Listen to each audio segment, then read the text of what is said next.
Welcome everyone to the game between Hikaru Nakamura and Andrey Esipenko. We see Hikaru coming into the game with his wife Atusha Porkashian.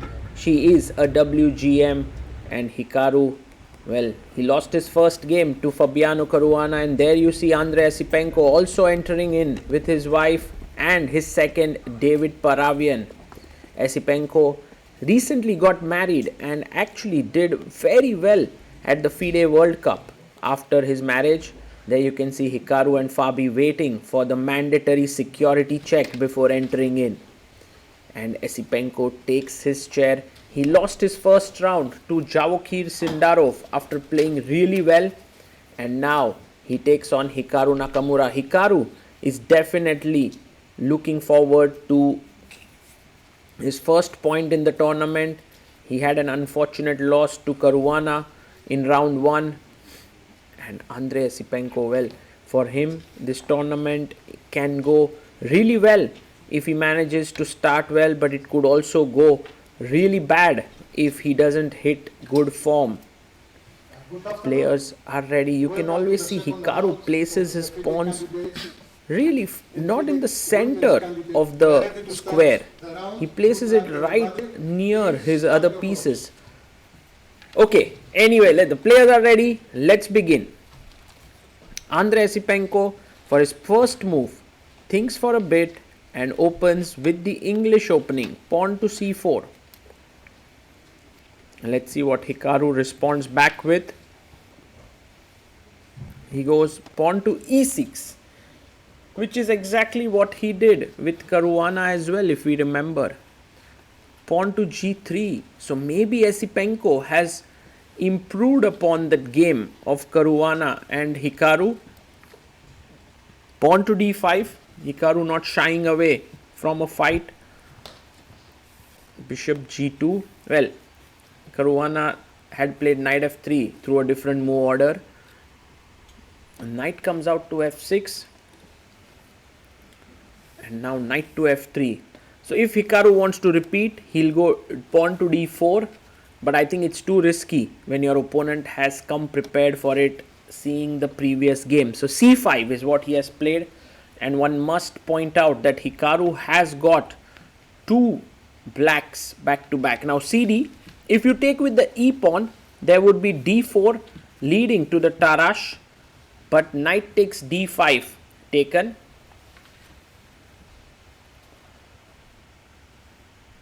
And now white castles here.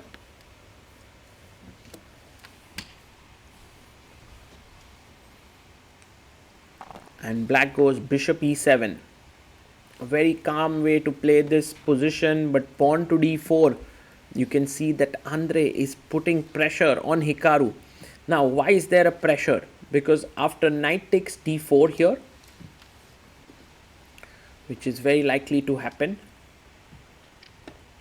the bishop on c8 is a bit messed up, cannot develop easily, and so Hikaru simply castles here with black.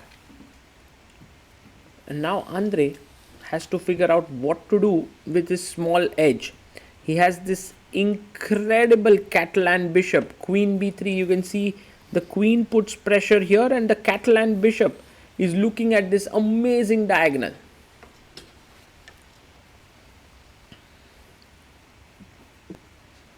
Now black goes knight to c6, and somehow Hikaru, in order to solve his problems, is ready to take up a weak isolated pawn on c6. Knight takes c6,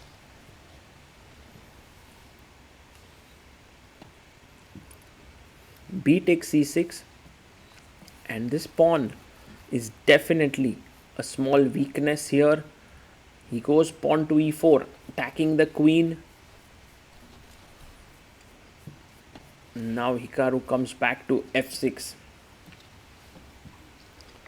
Usually, I've heard this, Anish speaking about this, the margin in a game is what he likes to say, that generally there is a margin of draw, and unless you do something really bad, that margin is not crossed easily. So here Hikaru must be thinking that in spite of his position looking quite okay, he should not have crossed the margin.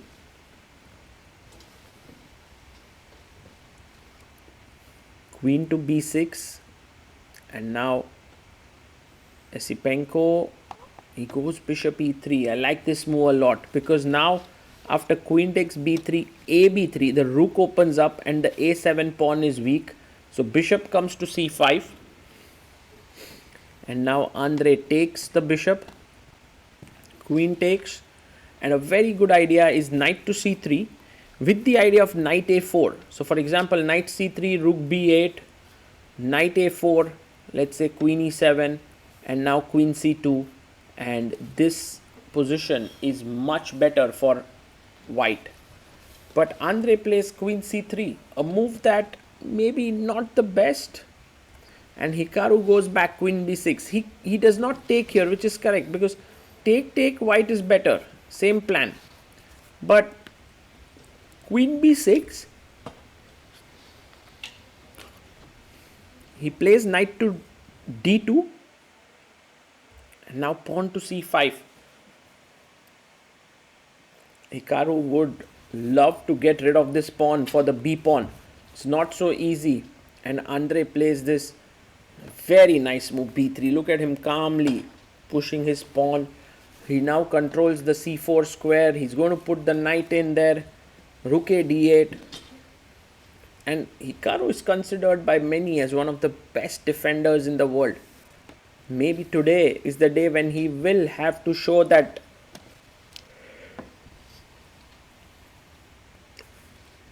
impeccable defense. Bishop takes knight. He gives up the bishop. Queen takes by Andrey. So it's bishop versus knight. The bishop on g2 isn't doing a great job, and e5 fixes the pawns here. But if the bishop can move in here, that could be nice. Rook a c1, attacking the pawn on c5.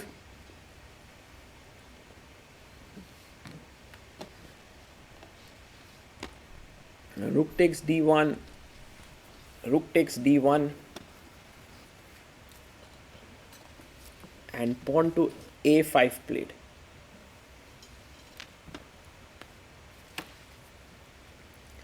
And rook comes to c1 here, putting pressure on c5, and black goes rook to c8.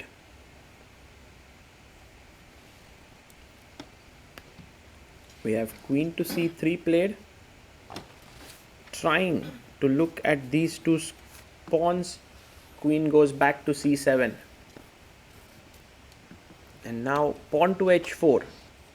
Andrey maybe wants to pop out his bishop here. h6 played by Hikaru, taking away the back rack issues, and rook to c2. Black goes pawn to g6 here. And now queen e3 brings his queen into the position, and queen comes back to d8.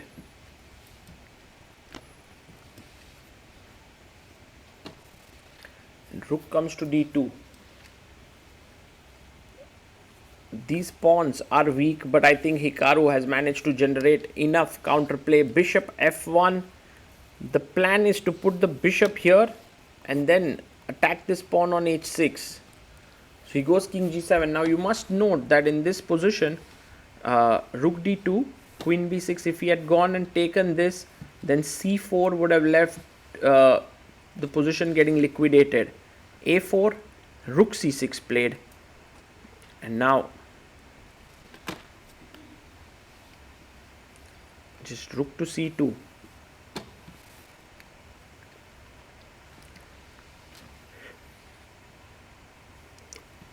A very direct way to liquidate things by playing c4. Andrey takes, rook takes, and now you will win back this pawn on c4, but you will lose the pawn on e4.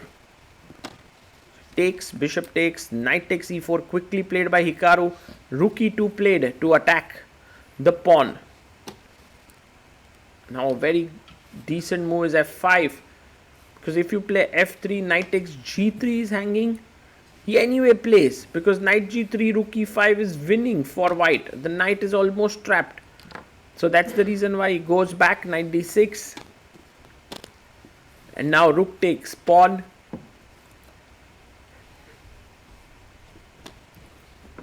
Knight takes bishop, pawn takes bishop, and rook to b4, attacking a4 and c4.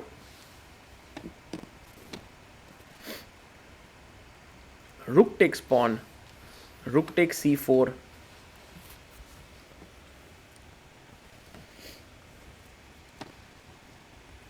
And a check is given, king f6. This position could become very dangerous for Hikaru, especially now with 40 moves being reached and Esipenko having 31 minutes. But also, if he deals with this well, he'll get his half point.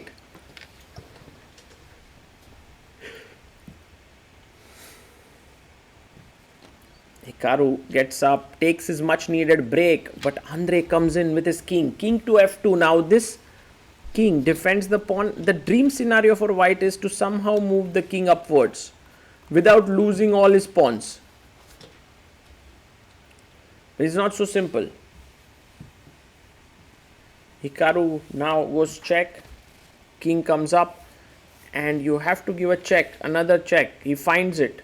It's a great move because king d4 or king d2 is met with rook takes pawn.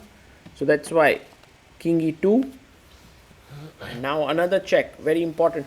You don't have time to waste. a6, rook a8, white is moving ahead. And if white wants to make progress, has to go king d3.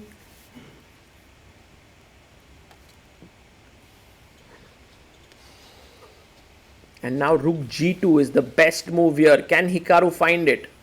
If he cannot find this move, he's lost. It's the only move in the position. He finds it. Let's go. Beautiful move. And this move actually keeps the things in balance. Not at all easy. Rook a6 check.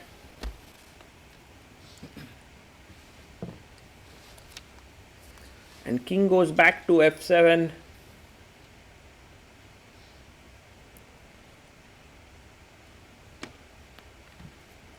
He moves up with his king. King to d4. Before things get out of hand, Hikaru must chop off a few pawns. He takes the first one. Rook takes g3. Andrey goes even further. King e5. And it's time for Hikaru to take another pawn. Rook takes f3. So black is now a pawn up. But white has managed to activate the king. Rook check. King goes to e8.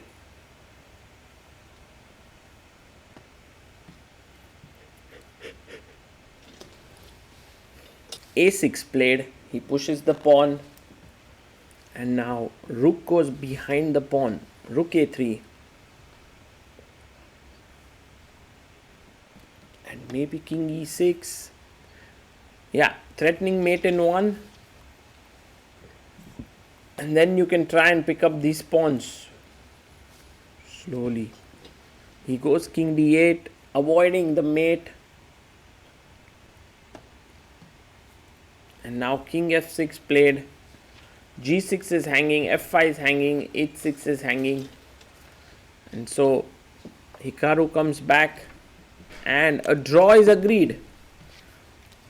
Very interesting game, I must say. Andrey Esipenko putting a lot of pressure on Hikaru throughout the game. But in the end, Hikaru's defensive skills were just too good. He triumphed with the defense and got half a point as his reward. And well, hopefully Hikaru will try and push further from round number 3 because the first 2 rounds have not been very special for him. And nice to see that Andrey and his Hikaru are analyzing together, and we will be back with more games from the FIDE Candidates 2026. I hope you are enjoying this coverage.